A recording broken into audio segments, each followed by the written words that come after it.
श्रीराम समर्थ. थोडेच वाचावे पण त्याचे मनन व आचरण करावे. माया म्हणजे काय तर जे परमात्म्याशिवाय असते ती माया, जे दिसते आणि नाचते ती सर्व माया. आपण जोपर्यंत नामस्मरणात आहोत तोपर्यंत आपण मायेच्या बाहेर आहोत, आणि जेव्हा त्याचे विस्मरण होते तेव्हा आपण मायेच्या अधीन आहोत असे समजावे. सर्व काही करण्यामध्ये, सांगण्यात आणि ऐकण्यात नाही. निर्गुणाचे कितीही वर्णन केले तरी निर्गुण रूप समजायचे नाही. म्हणून सगुण रूपच आपण पाहावे आणि त्याचेच पूजन करावे.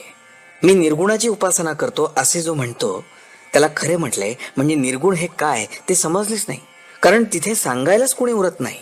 एकाने मला सांगितले की मी सर्व वेदांत ग्रंथ वाचले आहेत. त्यावर मी त्याला म्हटले, तर मग तुम्हाला समाधान मिळालेच आहे?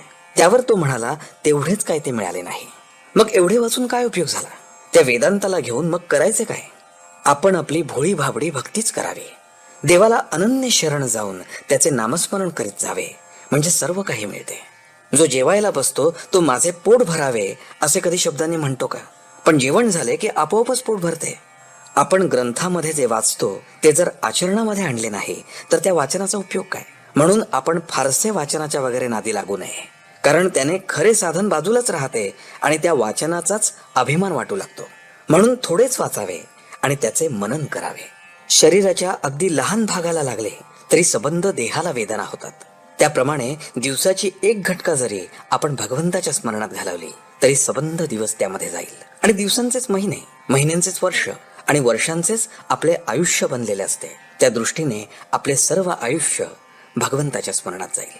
प्रपंचाची आवड असू नये, पण प्रपंचातल्या कर्तव्याची आवड असावी. प्रपंचातली कर्तव्य करणे हे पवित्र आहे खरे, पण त्यामध्ये गुंतून राहणे बरे नव्हे. म्हणून आपण मनाने भगवंताचे होऊन राहावे. आपण मनापासून भगवंताला स्मरले तर तो आपल्याला सुखासमाधानात ठेवल्याविना राहणार नाही. प्रपंचात सुखी होणे म्हणजे भगवंताचे होणेच होय. देवाला मानावे आणि त्याला आवडेल तेच करावे, हेच परमार्थाचे सार आहे. आजचे बोधवचन. देह केव्हा जाईल याचा नियम नाही, म्हणून वृद्धापकाळी नामस्मरण करू असे म्हणू नये. जानकी जीवन स्मरण. जय जय राम.